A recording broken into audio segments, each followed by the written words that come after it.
Welcome to Mystic Realms Recap. Links are in the description below. Please show some love of the author and me. On to the show. A quick note about this episode: it contains spicy adult stuff. The AI and the algorithm don't like such things, so all images are just reused ones from earlier episodes. Thank you and enjoy. After their kiss ended, Lux affectionately looked at Iris as he lightly caressed the side of her face. "Are you sure about this, Iris?" Lux asked. Iris smiled and nodded her head. "Yes, please, make me yours, Lux." The half-elf stared at the blue-haired beauty in front of him. She wore a white dress that enhanced her angelic beauty. Soon, his hand slithered behind her back and undid the buttons that held her dress in place. A rustling sound followed as the dress that covered her young and beautiful body fell on the floor. Only her white undergarments remained, and this sight made Lux feel as if a fire was starting to burn in his chest. "You're very beautiful," Lux whispered as he planted a kiss on Iris' cheek, who was already beet red from embarrassment. "Thank you," Iris shyly responded as she did her best to keep a calm expression on her face. Lux held her and gently laid her down on the bed, kissing her lips as he did it. For some reason, he enjoyed kissing her. Probably because this was the first time in both of his lifetimes that he had done it, and it was even with a lady as beautiful as Iris. In between the kisses, a rustling sound was heard as Lux removed his upper clothes and tossed it aside. A soft moan escaped Iris' lips as Lux kissed her neck, making his way towards her collarbone. His kisses trailed downwards until they reached her right breast, which Iris reflexively covered with her hand. Lux smiled as he looked up at the blue-haired body's face, which had turned a shade redder, leaving a stark contrast to her white skin that looked so pure and soft to the touch. Without much effort, the half-elf peeled her delicate hand from her bosom before kissing and suckling the aching pink tip that started to become firm inside his mouth. Lux kissed, licked, and bit it, marking it as his. His other hand moved to cup her left breast before kneading it gently. So soft, Lux thought as he groped Iris' breast that perfectly fit his hand. He then started to lightly pinch, flick, and press down on her pink tip, making it hard under his touch. Right now, the blue-haired beauty, who was hailed as the princess of Barbatos Academy, lay on the bed tugging the sheets as she surrendered her chaste body to her beloved. After showering her breasts with kisses and love, Lux started to make his way downwards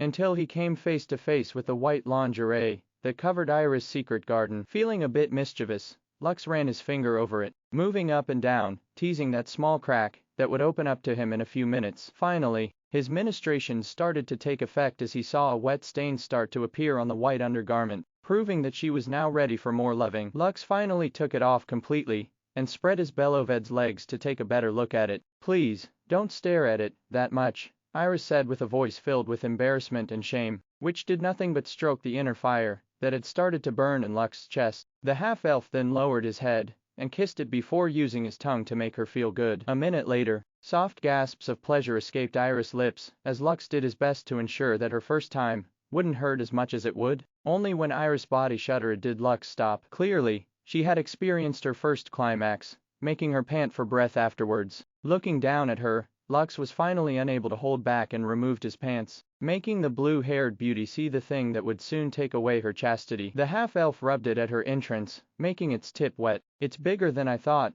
Iris stared at Lux's member with both nervousness and anticipation. "Will that really fit in me?" This question was soon answered the moment Lux lowered his hips, making Iris' body arch due to the foreign object that suddenly entered her body. Iris' breath became rugged as tears formed in her eyes. The red-headed teenager didn't move right away. Instead, she kissed Iris' cheeks and patted her head in order to calm her down. Only when she whispered to him that he could continue to make love to her did Lux start to move his hips, pushing deeper inside her. The pain that Iris felt didn't last long, and soon she was starting to feel a tingle in her lower body, which turned into pleasure, making her grip the sheets tight. The white sheets were now stained with faint traces of her innocence, proving that she had now become Lux's woman. Lux was doing his best to avoid thrusting too roughly because it was her first time, but her pleasure-filled sighs and the way she called his name made the half-elf feel like his chest was about to burst from happiness and love. Still, he endured and made love to Iris to the best of his ability, sending her to the peak of pleasure. Soon, a grunt escaped Lux's lips as he released his seed inside her. His release was so strong that it was painful. He even thought that a part of his soul had been released inside Iris' innocent womb as well, which had just tasted the essence of a man for the first time. As both of them panted for breath,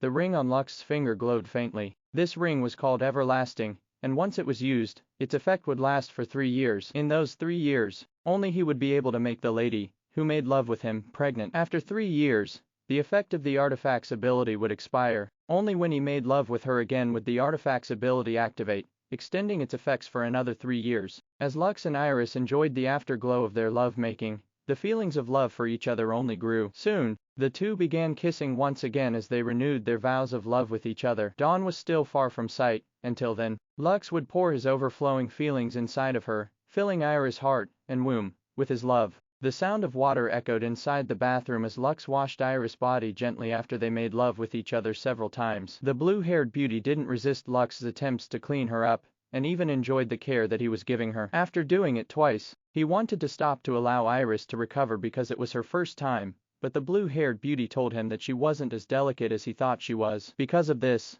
the two went on for 2 more rounds before Lux decided to stop. He didn't want to put too much strain on Iris' body, because she was just a virgin just a few hours ago, and he cared for her very much. Although she looked fine on the surface, he didn't want to risk it, and simply held himself back. Several minutes later, the two entered the bathtub. The beautiful young lady leaned her back against her beloved, enjoying the feeling of his body against her. The half-elf's hands held Iris' waist, holding her in place. "Are you feeling better?" Lux asked. "Does it still hurt?" "I'm sorry. I was a bit rough in the end." "I'm fine, Lux," Iris replied as she rested her hands over his, giving him assurance that she was fine. In truth, the pain had already subsided, and what replaced it was a fullness, making her feel as if Lux was still inside of her. Naturally, she didn't voice this out loud because it would be embarrassing to talk about it. Lux's hand then moved towards her lower abdomen, and used his fingers to draw circles on it, making Iris feel ticklish. Vera had explained to him the ability of the ring he was wearing, and for the most part, he was very satisfied with it. He was not in a hurry to have a baby with Iris since she was still too young to become a mother, and there were still some things he needed to do in Elysium. He was now officially her fiancé, and although they weren't married,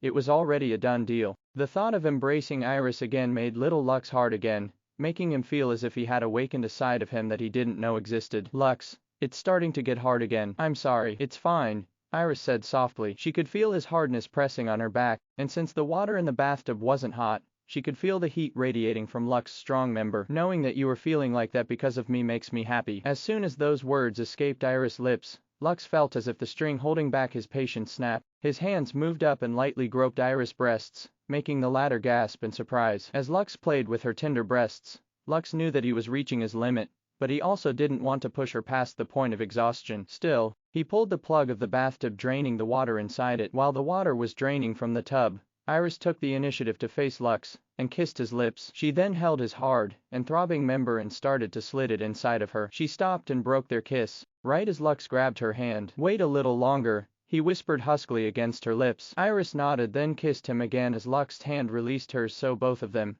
could fondle her breasts. His kisses started to move down her neck now that the water was no longer around their hips. Lux smiled at the heat that radiated from Iris' cheeks. He shifted beneath her ever so slightly, so she knew she could take him in now if she wanted. Iris shifted her hips forward, bringing him inside her. She brought his head back up and kissed him deeply as she enjoyed feeling his fullness inside of her. When their kiss ended, Iris slowly moved her hips up and down, allowing the pleasure to build up inside of her. Lux's hands moved up to cup her breasts, before sucking on them alternately. He enjoyed their softness, making the blue-haired lady moan as the half-elf's gentle and persistent attacks stirred the tingling sensation in the place where the two of them were connected. A few minutes later, the blue-haired body's body shuddered as she felt something hot shoot inside her womb. She felt like her insides were melting, further intensifying the climax that washed over her body, causing her mind to go blank for a few seconds due to how good it felt. As the two panted to catch their breath, their eyes gazed at each other with affectionate gazes. A moment later, the two shared a long, soft, and gentle kiss,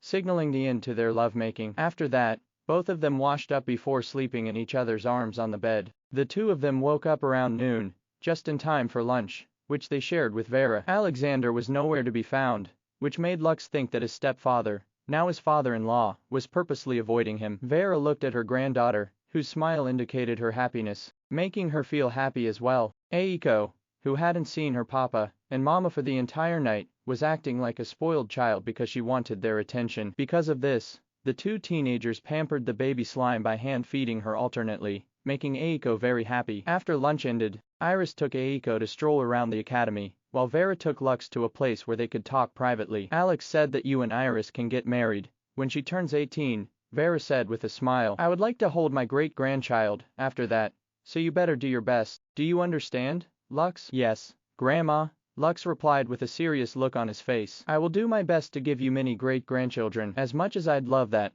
remember that moderation is key, Vera commented as she rested her hands on Lux's shoulders. You and Iris are important to me. As long as both of you are happy and healthy, I'll be fine with a dozen great-grandkids. Lux chuckled because his grandma's words and her intentions were contradicting each other. How can having a dozen kids be called doing things in moderation? After talking for a while, Lux asked Vera if she knew about the sacred dungeon that could be found in the hidden domain that was jointly controlled by the Six Kingdoms and Barbados Academy. Actually, this is also something that Gilbert wanted to discuss with you, Vera said. He was hoping that you would temporarily join the Storm Dragons Guild in order to fight for the resources inside the sacred dungeon. Grandma, sorry, but I don't want to be on the same team as Nero, Lux replied. I owe a lot to the Wild Jard stronghold, but putting Nero and I on the same team is not adding 1 + 1 = 2. But 1 = 0. It will just create problems for both sides, so it will be best if we both act separately. Also, I have already promised Sai that I will join the Rowan tribe's expedition team to explore the dungeon. I'm really sorry,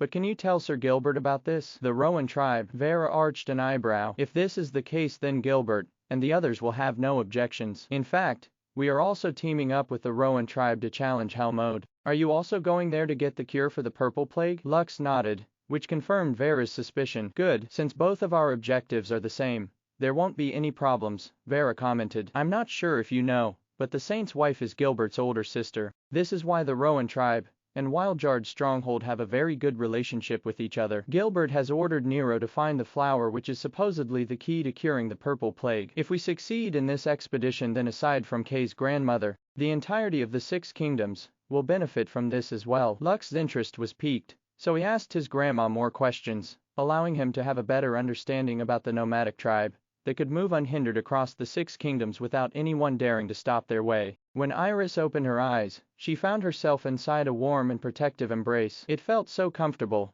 and nice that she didn't want to leave, but there were some things she needed to do today, so she couldn't stay in her Beloved's embrace for hours on end. After propping herself up, she gazed at Lux's peaceful sleeping face and smiled. The mere thought of spending the rest of her life with him was a wish that had become reality. Her gaze then wandered over his strong and lean body, appreciating every part of it. When her eyes landed on Lux's lower half, she felt her cheeks burning because the little guy was standing tall so early in the morning, despite the fact that it had worked hard last night to make her feel incredibly good, making her almost faint from the pleasure it brought her. Leaving the bed, she went to face the full-body mirror that was located in the corner of her room. A blue-haired beauty stared back at her, and several kiss marks could be seen on her white and youthful body. On her neck, on her collarbone, around her breasts, near her belly button, and even on her lower abdomen. Maybe I shouldn't have teased him so much last night, Iris mused as she lightly touched the places where Lux had left his mark. He was a little rough on me last night, but it felt incredibly good. After losing her maidenhood, Iris had become quite active when it came to lovemaking, even taking the initiative to push Lux down on the bed so she could embrace him. Even she was surprised at how bold she was, but in the end, she thought that she was only able to do such things because she truly loved Lux and had wanted to be with him for several years. Turning around, the blush on her face became redder when she saw more kiss marks on her backside, making her feel ashamed. I should tell him not to kiss me there next time, Iris thought as she shook her head helplessly. After admiring and checking her body for 2 more minutes, she then walked towards the window of her room and glanced at the scenery. She had seen this view countless times in the past, but now, it held a different meaning to her. Because she was no longer alone, she had a fiancé, whom she would marry in 2 years' time. Maybe I should thank my father for what he did, Iris mused. In more ways than one, Alexander had indeed spurred Lux to push himself to the limit in order to reach a certain standard that would allow him to triumph over his rivals in the tournament. This included Nero, who had a crush on Iris and was someone who didn't have a good relationship with him. As she was gazing in the distance, she felt a pair of strong arms wrap around her body and pulled her towards a strong and lean chest, making her sigh in happiness. Good morning, Lux whispered in her ears before planting a kiss on her cheek. Did you rest well? I did, Iris replied as she returned Lux's kiss. What are your plans for today? Lux didn't answer right away as he pondered the question inside his head. I will be leaving in 2 days' time to go to the Rowan tribe, Lux answered. Sai said that I need to meet with its grandfather and discuss the plans for the expedition in the sacred dungeon. You will be going with the elite members of Barbados Academy, right? Iris nodded. Just like the Rowan tribe and the Six Kingdoms, the Barbados Academy was also sending an elite team in order to gather resources inside the hidden domain where the sacred dungeon was located. Be careful, okay? Iris said softly before turning around to look up at her fiancé's clear, green eyes, that she loved so much. As much as I want to go with you, I need to ensure that Barbados Academy gets some gains in this expedition. I will, Lux promised. You guys will be challenging the normal mode, right? Yes, last time, we didn't clear it, but we did gain some good things inside. This year, our goal is to actually clear it so that the morale of the guild will soar. Good luck to you. Iris smiled. She knew that Lux planned to go to the hell mode of the sacred dungeon in order to help Sai look for a special flower that was said to cure most diseases. According to eyewitnesses' reports, they were able to see this flower inside the sacred dungeon when they first challenged the hell mode of the dungeon. Unfortunately, this flower grew on the back of what seemed to be a land turtle, who was a rank 5 field boss monster. And rank 5 is equivalent to the initiate rank of mortal standards. Kay's plan was simple. It would distract the monster, while Lux and Keen found a way to take the flower from the monster's back. Once they succeeded, they would immediately escape and no longer engage the field boss monster, whose rank well surpassed their own. After some hugs and kisses, Iris went to the bathroom alone and forbade Lux to come in with her. She knew that if she and the half-elf were to bathe together, the two of them would end up making love again, which would prevent her from doing the things she needed to for the day. The half-elf understood that Iris had many responsibilities, so he didn't insist on going in the bathroom with her. After tasting the forbidden fruit, both teenagers had become addicted to it. This was why they were doing their best to do things in moderation, because too much of something was not good. 15 minutes later, Iris had arrived at the conference room of Barbados Academy, where the high-ranking members of the silver-ranked guild, Serenity, were going to meet. Iris was one of the 3 vice guild masters of Serenity, and had her own personal army that ensured her safety during guild expeditions, and went by the name White Rose. Serenity was a guild that was made up of talented students from Barbados Academy. They were the cream of the crop, which allowed them to gain a high standing among their peers, gaining the respect of everyone in Barbados Academy. One can even say that every student, especially the commoners, that managed to pass the entrance exam of the academy dreamt of being part of this guild, which represented the faction of Barbados Academy in Elysium. You were late, Iris. Is my daddy that good in bed that you forgot we had an important meeting today? A beautiful lady asked in a teasing tone, which made the blue-haired beauty blush as she walked towards her seat. The one that called out to Iris was none other than the guild master of Serenity, Henrietta V. Fallon, a gorgeous lady with long purple hair and eyes that were extremely rare within the 6 kingdoms. This hair and eye color was unique within the Fallon family, and only one child with this trait would be born every 200 years. Because Henrietta stood out from the crowd, many people, especially her family, had great expectations on her. Fortunately, she had a good head on her shoulders, and didn't feel any pressure from the expectations that everyone had of her. She believed that she could live her life the way she wanted, and even her family couldn't stop her from doing what she had set out to do. Henrietta had become the guild master of Serenity not because of her looks, but her ability. Even Iris, whom everyone treated like a VIP, only had respect for her guild master, who was also her best friend. After Iris had sat on her chair, Henrietta no longer delayed their meeting, and started the discussion. The first words that came out of her lips shocked everyone, making even Iris look at her in surprise. This year, we will not go and challenge the normal mode of the sacred dungeon, Henrietta declared. All of us will challenge hell mode, and our goal will be the sacred white lotus, which is said to cure almost all kinds of diseases, including the purple plague, which is still widespread within the borders of the 6 kingdoms. My greatest regret is not being able to win the tournament and become your fiancé, Sai said as it pressed its forehead against Iris, making the latter giggle. But because I know that you love your step-brother, I decided to take it easy on him and let him win, without making myself look bad. Thank you for letting him win, Sai, Iris replied. Also, thank you for doing your best for me. I really appreciate it. If Lux was there, he would have definitely slapped the shameless boar's bum for being thick-skinned. Clearly, it had fought with everything it had during the tournament, and still lost to Lux, even though the latter had fallen unconscious near the end of their battle. Will you come to our festival again next year? Sai asked. I'd like to see you dance again. Your step-brother stole my precious recording crystal. Next year, I promise that I will get a dozen copies of your dance, and treat it as my family's treasure. Iris nodded. Okay, I will also come next year. Great, I look forward to accompanying you next year.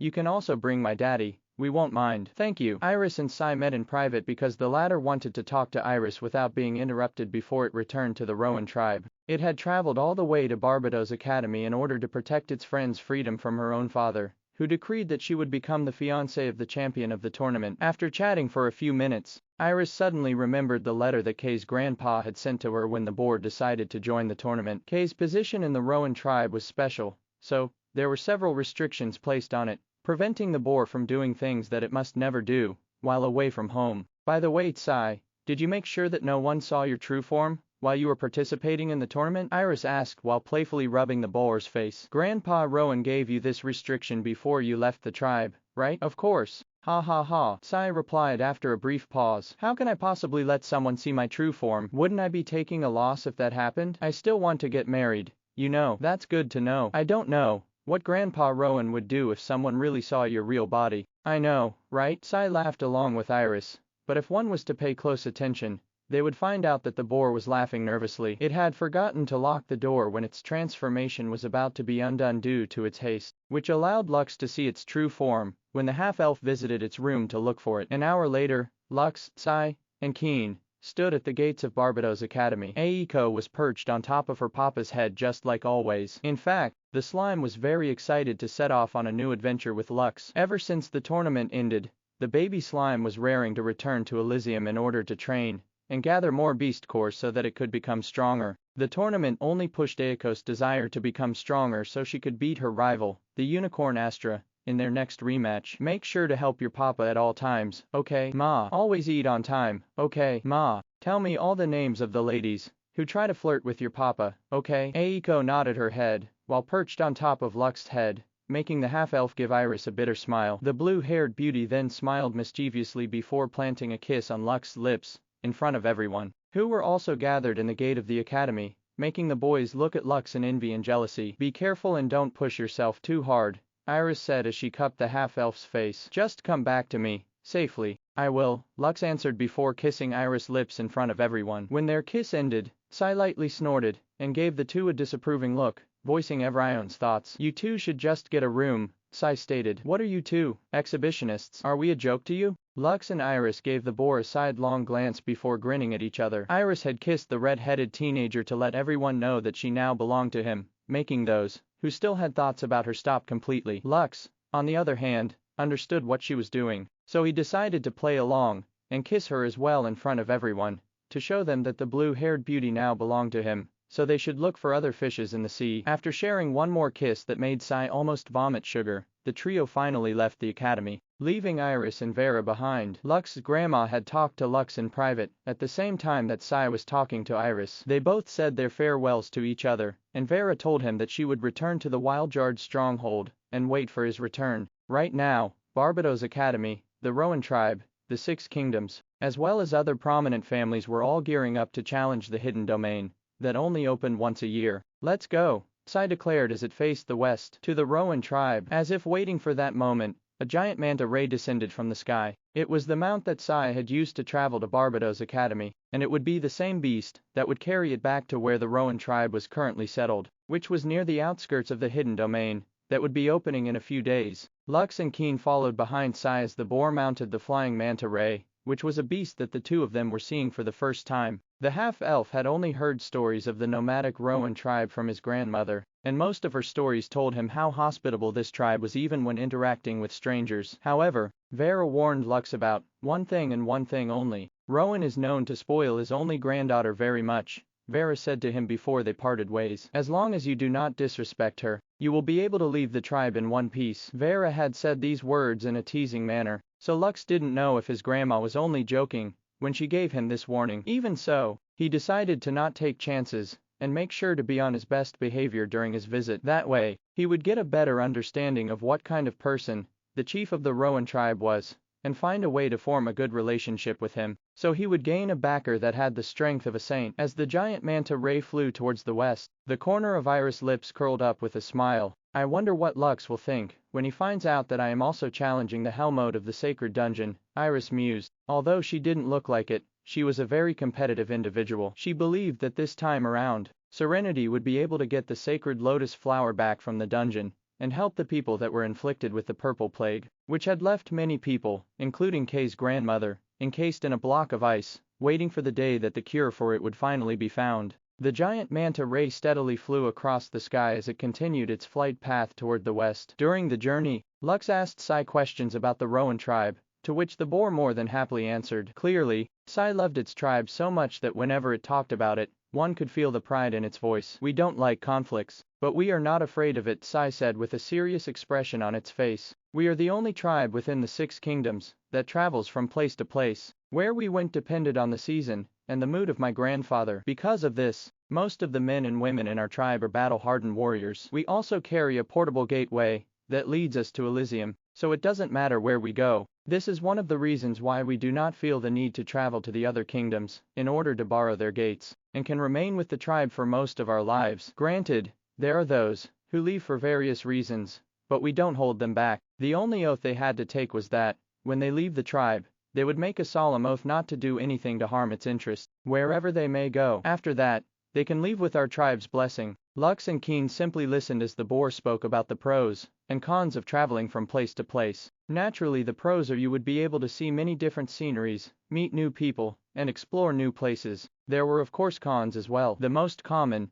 was parting with the friends and family members who decided to stay in the places they visited, as well as saying goodbyes to the new friends that had been made along your journey. They also didn't have what they could call a permanent home, a place where they could settle down and grow as a community, making their own mark on the world. Perhaps because of this, our faction in Elysium decided to have a place we could call our home, Sai stated. Right now, our faction has built a small town, in a place where different paths converged. In short, the place we chose is like a hub for those who also like to travel. Visitors can use it as a place to trade, rest, and to a certain extent, stay for extended periods of time. What we don't have here in Solais, we have in Elysium. So we are thankful for the opportunity to have a place we can call home, in a world that is similar, yet different from this world we live in. Keen, who had been silent for a long time, suddenly spoke up. "What is this Elysium you speak of?" Keen asked. "What new world are you talking about?" Lux and Sai stared at the skinny swordsman with confusion. "You don't know what Elysium is?" Lux asked in disbelief. "Is that some kind of big city?" Keen asked back. "I've lived on the mountains all my life. I don't know about this place you call Elysium."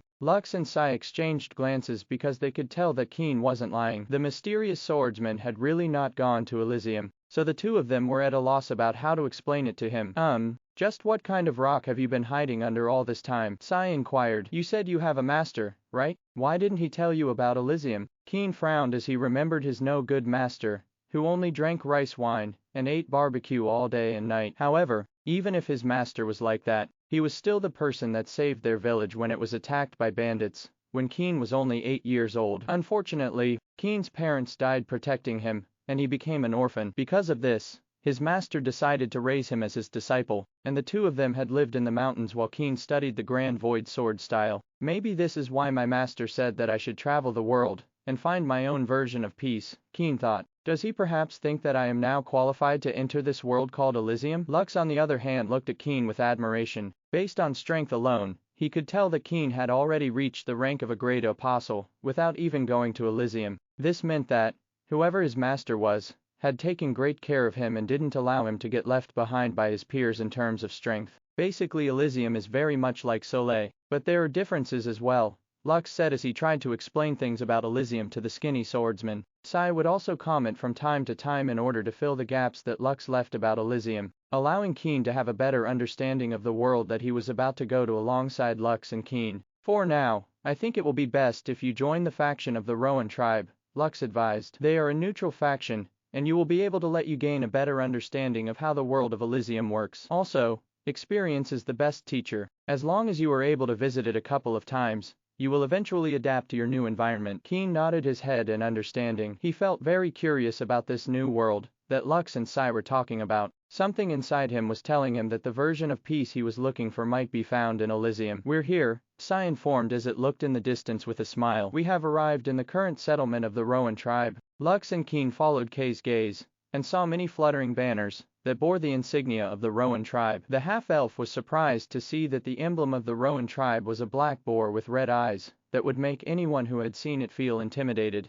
The giant manta ray let out a soft humming sound as it slowly descended from the sky. Perhaps, noticing its arrival, a loud horn sounded from within the settlement, and several flying manta rays rose up in the air to meet them. "Welcome back, High Priestess Ak," one of the teenagers who came to greet Sai suddenly found himself falling off his mount when the giant manta ray, which Sai was riding, shot out a blob of water that sent him flying. Fortunately, the teenager's mount was quick and hurriedly caught its rider with ease, preventing him from falling to the ground. Clearly, this wasn't the first time that this happened, and all of the flying riders of the Rowan tribe and their mounts had long known how to handle such incidents. The other teenagers who saw this immediately understood what they needed to do and simply pressed their hands together and bowed their heads in respect. "We greet the great boar of the Rowan tribe. May your reign be long and prosperous." Sai briefly nodded its head in order to acknowledge their greeting.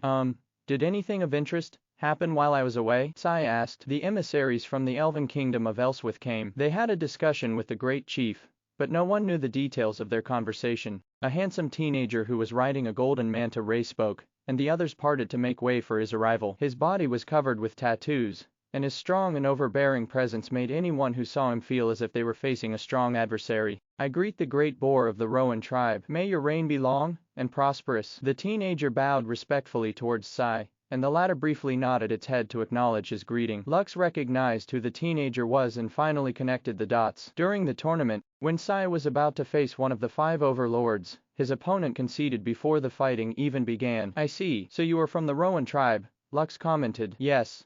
The handsome teenager glanced at Lux and gave him a nod of recognition. "I didn't get the opportunity to fight you during the tournament. Perhaps you can give me the opportunity to spar with you after our expedition through the sacred dungeon is over." "Sure, thank you." After this brief greeting, the flying manta rays escorted Sai and its mount as it descended towards the Rowan tribe, where the people had already gathered to celebrate its return. It was only at this moment that Lux and Keen realized that the boar that many had ridiculed, teased, and laughed at during the Lionheart tournament was actually an important personage in the only nomadic tribe within the 6 kingdoms that even made the rulers dare not to offend. Maximilian Rowan was the chief of the Rowan tribe, and a powerhouse in his own right. Right now, only 5 saints remain within the territories of the 6 kingdoms. 2 of them were from Barbados Academy, while 2 others had shunned the world and lived the life of hermits, not caring about the petty squabbles the 6 kingdoms had over their territories. Last but not the least was Maximilian. He was known as the Black Boar of the Plains, and those who had witnessed his might during the 100-Year War could attest that he wasn't someone that should be provoked no matter the cost. Although the chief of the Rowan tribe was a pacifist at heart, he was the most aggressive of all the saints when it came to using force to settle disputes. This contradictory behavior of his made him a very unpredictable person, so those who dealt with the Rowan tribe, especially when it came to political affairs, tread on a tightrope. The delegation of the Elven Kingdom of Elswith was proof of this. They had come to politely ask the saint to hand over Gerhardt, as well as the elven treasure, Kinslayer, in exchange for rare resources that could only be gained from the Elven Kingdom. However, after Maximilian told the elves that Gerhardt was his disciple, they immediately changed their stance and simply asked that the Kinslayer be returned to them. They were even willing to make an oath that the royal family was willing to turn a blind eye to the incident that happened in the Lionheart tournament and no longer pursue Gerhardt in exchange for the Kinslayer. To this, Maximilian nodded his head. He said that as long as he acquired a blood pledge from the elven royal family that they would no longer seek trouble for his disciple, he would hand over the Kinslayer. However, until the pledge was in his hands, the Kinslayer would remain in his possession. Hearing this, the elven delegation immediately returned to the Elven Kingdom in order to have the royal family procure the blood pledge, making them cease all hostilities against Gerhardt, whom Maximilian had recognized as his disciple. When Lux, Sai, and Keen arrived at the Rowan tribe and heard this piece of news, the boar snorted but didn't say anything. Clearly, it didn't like anyone hurting its sworn brother, Gerhardt, and found its grandpa's demands quite satisfactory. HMPH. They are lucky that Grandpa was willing to negotiate about giving the Kinslayer back, Sai said. If it had been me, I would have demanded a lot of things from them, until they spit blood. The boar grumbled as it walked towards the main hall of the great chief, where guests were received by the saint directly. K's current size was that of a meter-tall boar, making it look like a house pet, but everyone that it passed along the way bowed their heads respectfully to it. "Gramps, I'm back," Sai shouted as soon as it arrived at the great hall, making its presence known. "Sai, welcome home." A middle-aged man whose body was similar to that of a bodybuilder smiled as soon as he saw the boar, who didn't hesitate to run and jump into the chieftain's arms. "I missed you, Grandpa." "Not as much as I missed you." The middle-aged man kissed the boar's cheeks and patted its head several times, making Sai close its eyes in contentment as it laid down on Maximilian's lap, allowing its grandpa to spoil it. You must be Kay's friends, Maximilian said as he shifted his attention to Lux and Keen, who remained standing inside the main hall. Please, sit, both of you are guests. Feel free to treat this place as your home. Gaining permission from the host, the two teenagers sat on the sitting cushions that were laid out in front of them. On the surface, Maximilian gazed at them with a fond smile, but deep inside, he was assessing the two teenagers who accompanied Sai back from the Lionheart tournament in order to join their faction in the upcoming expedition inside the hidden domain. I've heard many things about the two of you from Xander, Maximilian said. Xander was the name of the handsome teenager with tattoos all over his body, and one of the 5 overlords. He was also the same person who conceded in his match against Sai in the tournament, which allowed the boar to proceed to the semi-finals. On behalf of the Rowan tribe,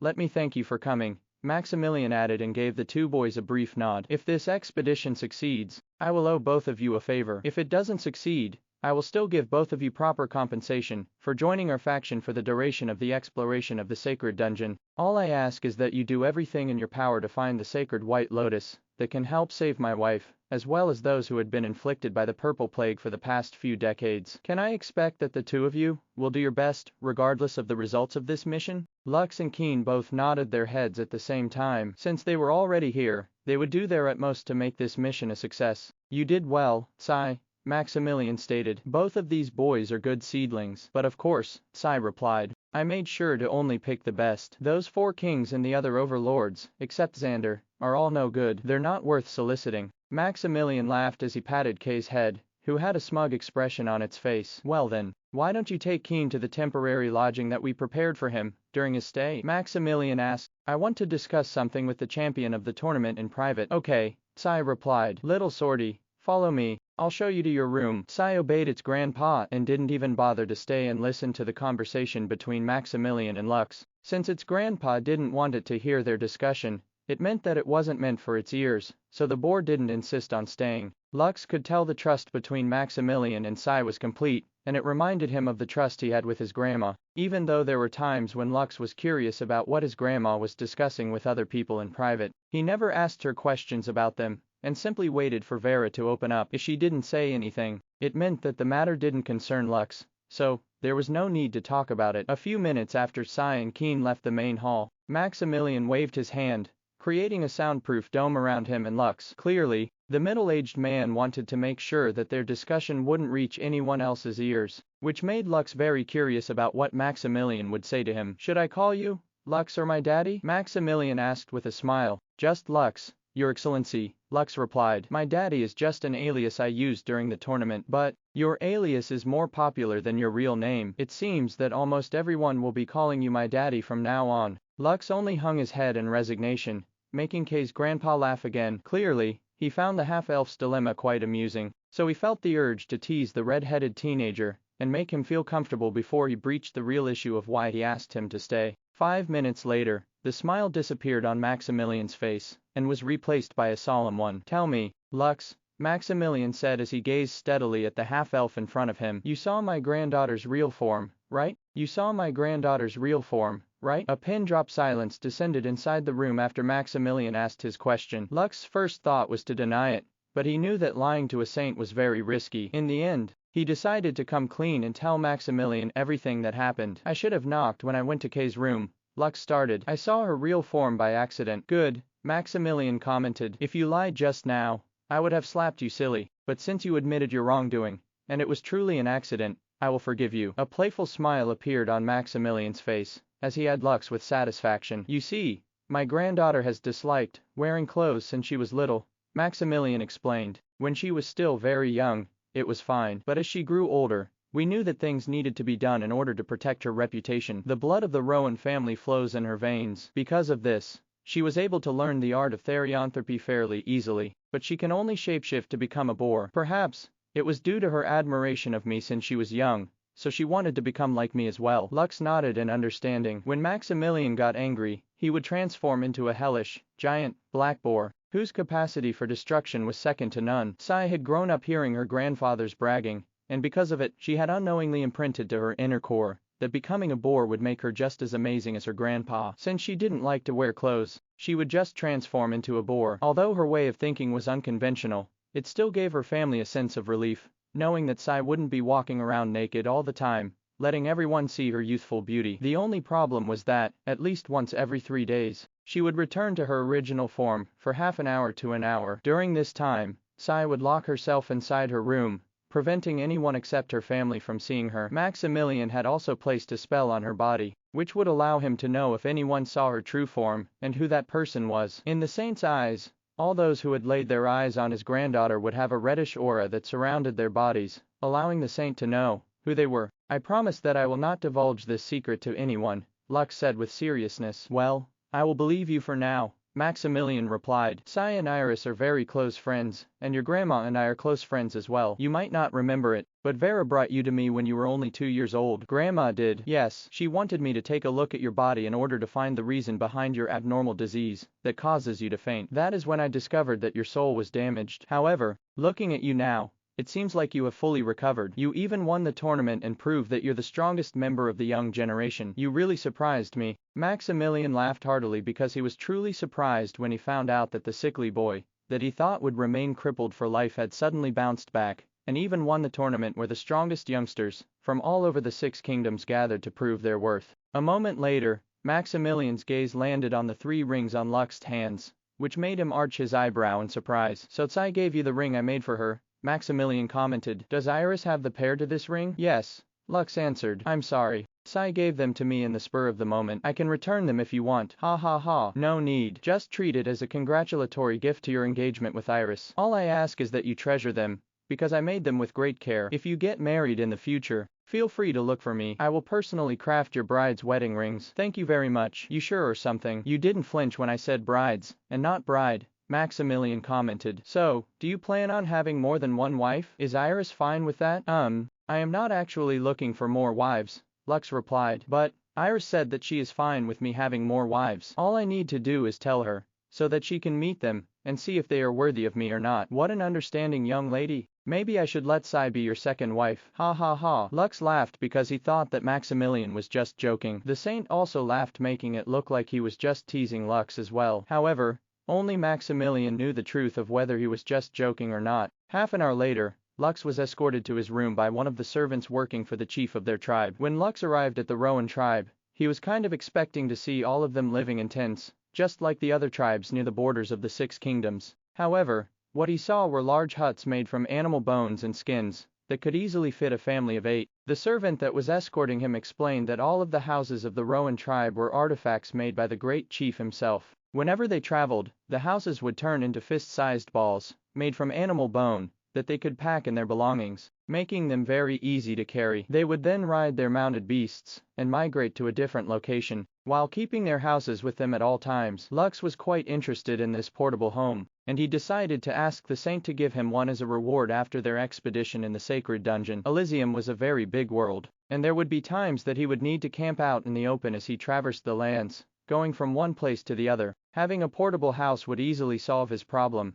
and allow him to live in comfort, despite being away from villages, towns, and cities, for long periods of time. That night, Lux and Keen were invited to join the Rowan family for dinner, which the two gratefully accepted. There were 3 more days before the hidden domain opened, which was plenty of time to get to know the members that would be joining their expedition. Lux had already known how strong Keen was, but he was not aware of how strong Xander and the other warriors of the Rowan tribe were. Because of this, he decided to have a sparring match with them to better understand their abilities. Maximilian had assigned Lux to be the captain of their expedition, making him the final decision maker of the team. Although he was the champion of the tournament, the teenagers of the Rowan tribe were itching to spar with him to see how strong he really was. Lux thought that this was a good idea. As long as his temporary teammates were convinced of his strength, it would allow him to command them without any resistance to his orders. During dungeon expeditions, teamwork was the key, and Lux had no intention of working with people who didn't trust him. He would rather go solo, or take just Sai and Keen with him, rather than lead a group who didn't see him as their leader. When the warriors of the Rowan tribe heard that Lux planned to duel with the people accompanying him to the sacred dungeon, all of them gathered to challenge him one by one, which the half-elf was more than happy to oblige. A few days later, Grandpa, I promise that when I return, I will have the sacred white lotus to help cure Grandma, Sai said in a serious manner. I will not let you down. I know, but also be careful, Maximilian replied. The sacred dungeon is not easy to conquer. If it was, it had already been cleared several times already. Relax, We already got this in the bag. Huh, you never change, do you? Maximilian helplessly shook his head before shifting his attention to Lux, who was standing not far from them. Make sure that Sai doesn't do anything reckless, Maximilian stated. I will leave her, and my tribe's youngsters, in your hands. Lux nodded. I will do my best. After Lux had fought with all the teenagers of the Rowan tribe, including Xander, they finally realized how strong the half-elf was. Because of this, they no longer had any problems with him becoming their leader, and promised to obey his orders for the sake of their tribal chieftain. Let's go and conquer the sacred dungeon, Sai declared. Yes. The giant platform at the center of the settlement started to glow faintly. This was the portable warp gate of the Rowan tribe that allowed them to go to Elysium. One by one, the teenagers entered the portal, with Lux entering last. This was the first time he was entering Elysium through a warp gate, and wondered if there was any difference between it and the ring of Rondite that Ariel had given him. A bright flash of light enveloped Lux's body, forcing him to cover his eyes. When the light receded, he found himself in what seemed to be a settlement inside a jungle with trees that were several meters tall. Several tree houses could be seen in the distance, and those who dwelled in them were teenagers, making Lux understand that this was one of the Rowan tribe's settlements inside the world of Elysium. The hidden domain is an hour away from here, Sai said. Let us make haste. I'm sure that the other guilds are also there. As if waiting for that moment, the giant manta ray that Lux had seen in Barbados Academy materialized above Kay's head. Several other manta rays appeared as the members of the Rowan tribe summoned their beast companions. The Rowan tribe was a nomadic clan, and they traveled over land, air, and sea. Because of this, all of them had manta rays as their first beast companions,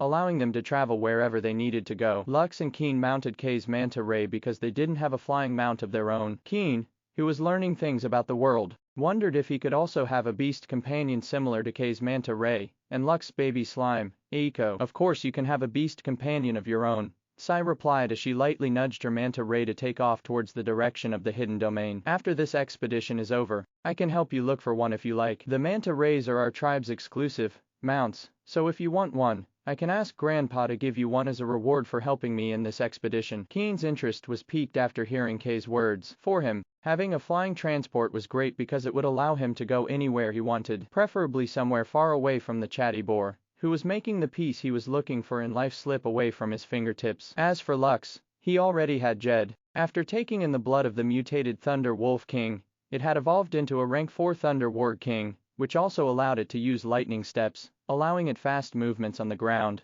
but lacking the ability to fly in the air. Lux planned to look for a beast core that had the ability of flight, similar to air steps, which would allow the half-elf's mount to also traverse in the air. As the small fleet of manta rays flew northwards, Keen looked around him with a serious gaze. He was trying to look for differences between Solais and Elysium, but so far, he hadn't seen anything that stood out between the two. Just wait until we arrive at the hidden domain, Sai said with confidence. It will be your first initiation here in Elysium, so you better do your best. Little Sortie. How many times should I tell you not to call me Little Sortie? Keen sighed because he had already given up on making the boar call him by his name. Now he had understood what Lux had felt when everyone kept on calling him my daddy instead of his real name, making him feel depressed. You'll get used to it, Lux commented as he tapped Keen's shoulder, making the latter mutter that he didn't want to get used to it. Almost an hour later, they finally arrived at a canyon, with a deep gorge at its center. Is the hidden domain inside it? Lux asked with a frown. Sai nodded. It was accidentally discovered when one of the students of Barbados Academy fell on it,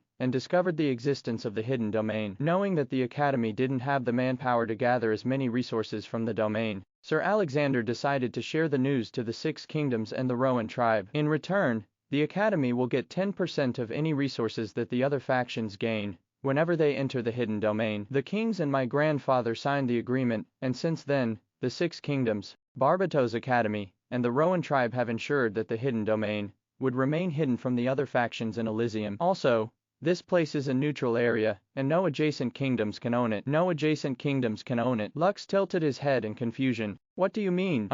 I don't really understand. But my grandpa said that the god of this world created several neutral areas in Elysium, preventing anyone from staking their claim on it, Sai replied. No settlements can be built in it, because anyone who's tried has suddenly found themselves attacked by Argonaut and Dreadnought ranked field monsters. Also, the strongest mortals that can enter this area are initiates. They simply don't have the strength to fight against monsters of such rank, so the Elysians have left this land alone, giving us the opportunity to take advantage of it. While Sai chatted with Lux and Keen, its giant manta ray took the lead to enter the deep gorge, with the other manta rays trailing behind it. After 15 minutes of darkness, Lux saw faint blue lights at the bottom. Those are the lights of glowworms, Sai explained. It means that we are near it. True to her words, a path appeared at the bottom of the gorge that was spacious enough for two mammoths to easily walk side by side on. The path was glowing with a blue light due to the countless glowworms that were sticking to the walls of the gorge, illuminating the path in front of them. A moment later, they arrived at a very spacious clearing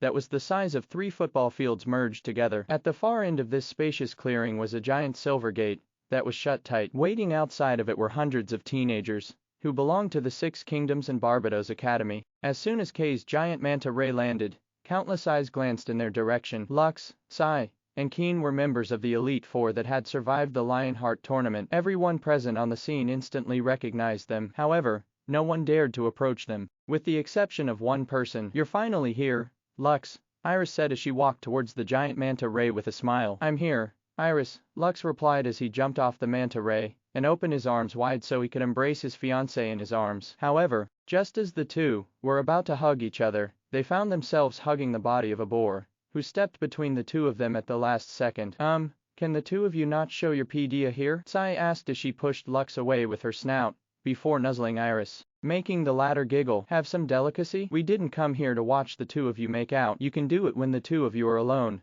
okay?" Lux, who had been pushed aside, sighed in his heart as he looked at the boar, who had given him a very strong urge to spank her. Iris, on the other hand, covered her lips as she suppressed a chuckle, while listening to Kay's complaints about how she and Lux should conduct themselves in public. The half-elf could only roll its eyes at Kay's shamelessness, before pushing it aside to give his fiancée a hug. Iris hugged him back, making those who were watching the two of them click their tongues in irritation. Several of the young men had a crush on Iris, including the members of her own guild, who were about to accompany her inside the sacred domain. Although they had long accepted that the apple of their eyes had already been eaten by someone else, the lingering feelings they had for her still remained. This was especially true for Nero, who was looking at the two of them from afar. Although he had a calm expression on the surface, inside his heart was a fire that threatened to engulf everything that belonged to the red-headed teenager who was currently hugging the young lady of his dreams in a tight embrace. "The power of the abyss is not something that can easily be controlled or subjugated," Raynor said with a solemn look on his face. "If your will isn't strong enough,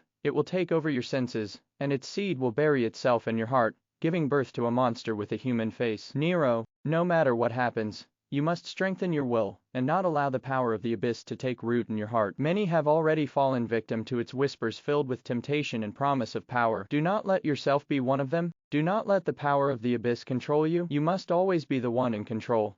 Do you understand?" "Yes, Master," Nero answered. "I will keep your teachings in my heart." "Guild Master, the gate is showing signs of opening," one of Nero's guild members informed him. "If everything goes according to schedule, it will open in less than an hour from now." "Understood," Nero nodded. "Thank you for your report. I will be there shortly." The guild member respectfully bowed his head before leaving the makeshift tent that served as Nero's personal quarters while waiting for the gate of the hidden domain to open. The hidden domain was a treasure trove of resources, and the sacred dungeon was only one of them. Unfortunately, many strong monsters guarded the locations where extremely rare herbs, fruits, and flowers that were highly sought out by alchemists and pharmacists could be collected. Several attempts had already been made in the past, but this only led to countless deaths, which made the various factions reconsider their strategy. Any deaths in the hidden domain were permanent, meaning if they died while collecting treasures inside, they could not be resurrected. Only those that died in the sacred dungeon would respawn outside of the hidden domain, in front of the silver gates. Because of this, all the apostles from grade C to grade A were strictly ordered to not wander around the hidden domain, and simply focus on challenging the sacred dungeon. That way, even if they died, they would just be kicked out of the domain and keep their lives intact. Nero took several deep breaths in order to calm himself before looking at the mirror. "Nero, you're strong," Nero said firmly as he stared at his reflection in the mirror. "A single loss doesn't mean anything. It is just a way to remind you that you still have room to grow. Just continue to work hard and strive to become the best. One of these days, everyone will know that you are the strongest person among your peers." After lightly clapping his face with both of his hands, Nero once again took a deep breath before leaving the tent. He was the guild master of the silver-ranked guild, Storm Dragons. His guild members looked up to him and respected him. He had already proven himself to be a capable leader, and, with him at the helm, he would lead the faction of the Wildjard stronghold and complete their mission without fail. "Can you feel it?" Keen asked Lux, who was standing beside him,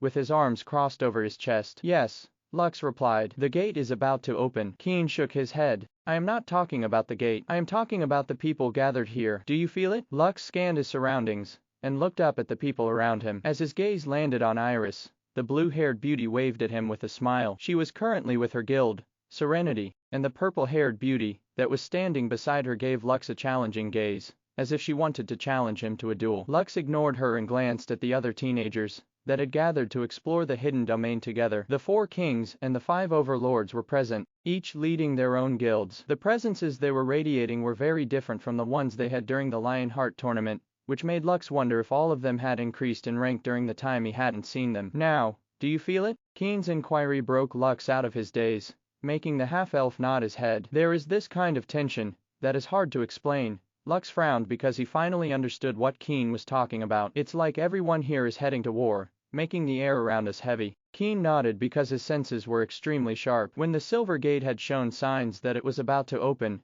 the auras of everyone, including the members of their group, had suddenly flared up. Even the usually chatty Sai was silent, and the hairs on the back of its body were standing on end. Iris, too, had a solemn look on her face as she gazed at the silver gate, whose radiance was getting stronger with each passing minute. Only Lux and Keen had relaxed expressions on their faces, making them feel out of place. The reason why the two could still remain calm was quite simple. This was their first time entering the hidden domain, while the others had entered it a year ago. They had already experienced firsthand what kind of terror lay beyond the silver gate, and knew that, the moment they entered it, their lives would be in danger. The sacred dungeon was located at the center of the hidden domain. This meant that they had to travel for at least an hour before they could reach it. They couldn't use any flying mounts, because this was a very risky move. It might make the local beasts inside the domain attack them because they felt that their territory was being challenged by a newcomer. In the past, all the guilds would travel towards the sacred dungeon separately. However, after losing more than half of their members before they even reached their destination,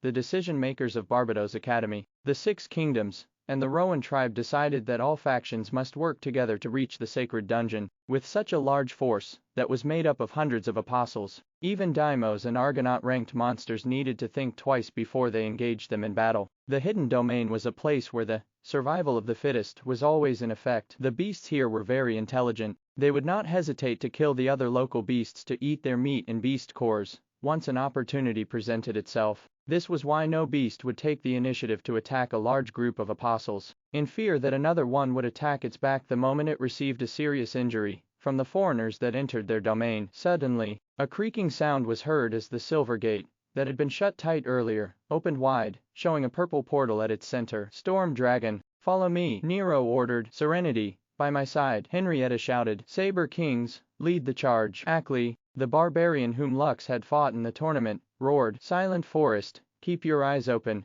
Vol, the spider boy, stated. Noblesse, with me, the elf prince, as well as the one that Gerhardt fought during the tournament. Enlil hovered in the air as he led the elves to enter the portal. One by one, the guilds that represented the various powers that gathered to challenge the hidden domain entered the portal. Let's go, Lux ordered. The Rowan faction was the last guild that entered the portal. Before the silver gate fully opened, the leaders of each guild had gathered to talk about the roles they would play in the journey to the sacred dungeon. The Barbarian Guild, Saber Kings, and Nero's Guild, the Storm Dragons, would be the vanguard. The Silent Forest, led by Vol, and Noblesse, led by Enlil, would be the scouts. Serenity would be at the center. That would immediately support the vanguard or the scouts if they were attacked along their journey. Lux's guild served as the rear guard to prevent any monsters from sneaking up behind them and launching a surprise attack. As the hundreds of teenagers marched towards their destination, various shrieks, roars, and chirping sounds were heard in the forest that surrounded them. Everyone braced themselves for the first phase of their journey, where death was permanent, and their safety lay at the whims of the monsters that inhabit the hidden domain, that had been around for thousands of years. As the different guilds made their way toward the sacred dungeon, which was located at the center of the hidden domain, they kept their guard up in order to prepare for any contingencies. Even Lux had summoned Diablo and Pazuzu, and they were currently walking by his side to ensure that they would be able to react if their master was in any kind of danger. Aiko, who was perched on top of Lux's head, looked left and right with curiosity. She was able to rank up after eating the beast cores, which were the remaining spoils of war from the defending White Bridge city. Of course, these beast cores weren't enough, but after knowing the baby slime's dilemma, Iris used her stash of beast cores to allow Eiko to increase her strength before the expedition in the hidden domain. Because of this, the baby slime gained many new abilities, including adding 2 more summons to her squad of slimes, who she named Saber and Cloud. Eiko, the world is my oyster. Named slime monster. Rating C. Progress 0/20, 000. Health 7,600, 7,600. Mana 32,500, 32,500. Strength 92. Intelligence 650. Vitality 152. Agility 92. Dexterity 92. Special abilities: Mimicry X, Regeneration X, Family Bond X, Speech X, Dig X, Storage X, Poison Immunity X, True Sight X, Stealth X. Summon skills: Summon Blackie, Devil Slime, Summon White E, Angel Slime, Summon Rocky, Earth Slime, Summon Maya, Water Slime, Summon Saber, Saber Slime, Summon Cloud, Arrow Slime. Active skill: Water Bullet, Hydro Ball, Fire Bullet, Fire Bolt, Wind Bullet, Arrow Ball, Stone Bullet, Stone Spike, Shadow Bullet, Shadow Ball, Blink, Teleport, Cure, Cure All, Mad Sprint, Moon Blast, Elemental Shields, Slash, Heavy Slash, Scorching Ray, Firewall, Entangling Vines, Locate Flora or Fauna, Sticky Web. Passive skill: Uncanny Dodge, Very Tough, Guts. Titles: Mama's and Papa's Girl, Treasure Hunter. Note: this baby slime is the real protagonist. Less than storage X, greater than. Eiko can devour items and store them inside her body. Maximum weight of items that can be stored inside her body is 10 tons. Can store living creatures for a short period of time. Maximum number of creatures that can be stored inside the body is 3. Maximum duration of storing living creatures inside the body is 3 hours. Less than True Sight X, greater than. Eiko can see invisible creatures, hidden passages, as well as other creatures, places, or things that wouldn't be normally seen through normal eyesight. Treasure Hunter. Eiko can detect the presence of nearby treasures around her with great accuracy. Mew. Eiko grumbled on top of Lux's head because she could detect plenty of treasures that were spread out within the hidden domain. Unfortunately, she could also sense strong monsters guarding these treasures, so she was unable to get them. Her papa also told her that she shouldn't do any reckless actions, because the place they were currently at was very dangerous. Because of this, she just stayed put on the half-elf's head. Don't worry,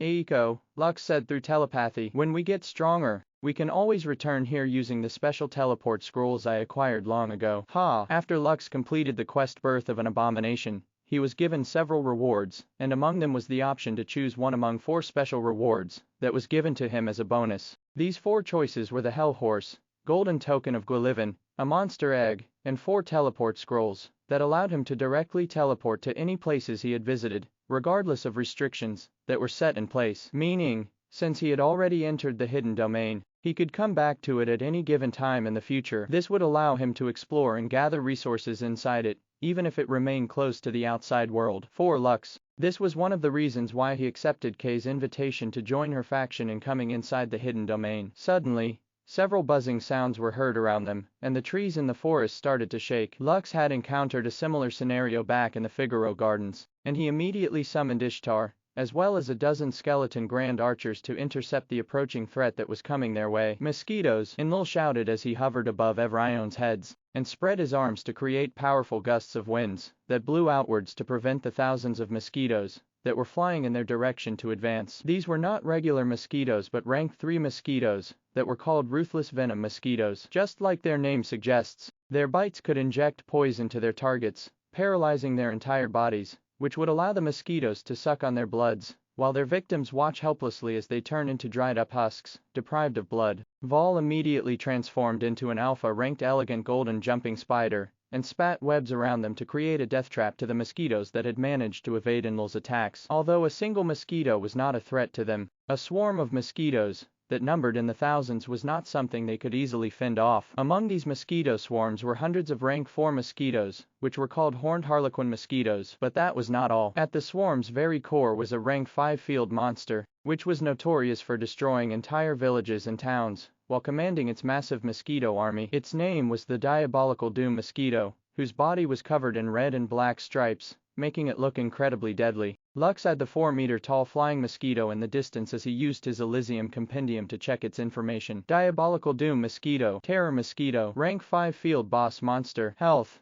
900,000, 900,000. Mana, 250,000, 250,000. Strength, 300. Intelligence, 500. Vitality, 900. Agility, 1000. Dexterity, 1000. Active skills, Poison Sting, increase agility, Fury Attack, Poison Spray, Sky Assault, Sting Drill, Hyper Blast, increase evasion. Passive skills, Enhanced Fortitude, Doom Fervor, Life Steal, Tactician. Title, Swarm Overlord. Swarm Overlord. Increase the attack and defense of the swarm under its command by 20%. Doom Fervor. When the monster's health goes below 50%, its attack damage would increase by 50%. The diabolical Doom Mosquito didn't personally launch an attack at the apostles, whose rich blood had attracted them from far away. It used its aerial superiority, as well as its numbers, to attack the humans that were completely outnumbered, 5-1. Despite Enlil's and Val's effort to deter and keep the mosquitoes at bay, the power of the swarm descended upon them nevertheless. All of the teenagers that had come to enter the domain were the elites of their respective guilds. The majority of them had already fought against beast tides, so they already knew what to do when dealing with beasts, whose numbers far exceeded their own. Unfortunately, even with their experience, several of them were still pierced by the mosquitoes' needle-like mouths, causing them to get poisoned and paralyzed. As the corpses of countless mosquitoes surrounded them, their fighting space became smaller, which made the defenders' movements quite sluggish and, in turn, giving the mosquitoes several opportunities to deliver a deadly bite on their blind spots, which caused their defenses to crumble. Dozens of crippled young men and women were helplessly carried off by the mosquitoes, as their blood was sucked mid-air. This hellish scene continued for several minutes, until more than half of the mosquito swarm were eliminated due to everyone's outrage after seeing their friends and comrades being killed in front of them. Diablo, whose strength rose by leaps and bounds due to the number of dead creatures around him, created a killing zone that instantly felled any mosquito that came within his range. 2 of the members of the Rowan tribe had been caught off guard by the mosquitoes and was carried away during the skirmish. There was nothing that Lux could do to save them, so he just focused on preventing the rest of his team from getting killed. Sai had already used her second gear and transformed into Hildisvini, whose tough hide prevented any of the mosquito bites from penetrating deep in its defenses. Several clinking sounds were heard as Keen repeatedly flicked the handle of his sword, splitting the mosquitoes into 2 halves, killing them instantly. Aiko had already summoned all of its slimes as they created a protective perimeter around her surroundings. Iris had already summoned her 5 beast companions that ensured that not even a strand of her hair would be touched by the mosquito swarm that came to them in mass. This gave Lux some peace of mind, as he focused on eliminating as many mosquitoes as possible. He, as well as the strong members of the expedition, was paying close attention to the diabolical Doom mosquito that was simply hovering in the sky. They knew that it was only waiting for a perfect opportunity to strike and eliminate the strong fighters that were making it difficult for its swarm to truly gain the upper hand. Enlil, who kept on creating powerful tornadoes that sucked the mosquitoes mid-air and shredded them into pieces, was the swarm's greatest threat in the battlefield. However, none of them could approach him because the elf was a true master of manipulating the wind element. As flying creatures, they needed the wind to navigate in the air, but the elf had effectively created a protective zone around him that could repel any mosquito that came within 100-meter distance away from him. Val was also another pain in the ass that made the mosquitoes incredibly frustrated. The spider boy had created a dome of sticky web around the trees, effectively trapping them and binding them in place. He was also very nimble in his spider form, so any mosquito that attempted to approach it would only find themselves cut into pieces by the invisible strings that he had prepared beforehand, making them wary of approaching him. When the mosquitoes realized that the defenders had already found the right way on how to deal with them, the diabolical Doom mosquito screeched in order to retreat. The reason why it retreated was not because it couldn't overpower the teenagers on the ground. It retreated because the other monsters in the forest had been attracted to the smell of blood and corpses in the battlefield, which made them leave their dwellings to join the fray. *T. Everyone, head to the sacred dungeon in haste. Einar, the barbarian, roared. Other beasts are coming. If we stay here, we will get sandwiched from all sides. Run now while you still can. As soon as they heard the barbarian's warning, everyone immediately ran towards the direction of the sacred dungeon. More than 100 of them were already killed during the fight against mosquitoes, and more would die if they stayed behind. Although everyone was running, they made sure that their formation was as closely packed as possible. The Rowan tribe, whose role was to guard the rear, had no choice but to carry the stragglers, whose stamina wasn't that high to begin with. Most of these people were magic casters and healers, who specialized in the magical arts, but didn't excel in physical training. Fortunately, Lux could summon skeletons and golems. Because of this, Their advance wasn't impeded as the skeletons carried those who were unable to run anymore, making them look at the half-elf with grateful gazes. Lux would glance behind him from time to time, because he could feel that several predatory gazes had locked onto his body. Sensing the threat coming from their backs, Orion positioned himself directly behind the half-elf, effectively blocking his body from being seen from behind. A moment later, several roars, shrieks, and growls were heard from the distance as some of the beasts in the forests feasted on the corpses of the mosquitoes, as well as the dried-up husks of the young men and women who would never be seen again. Thank you for watching Mystic Realms Recap. Please like, share, and subscribe. Have a great day.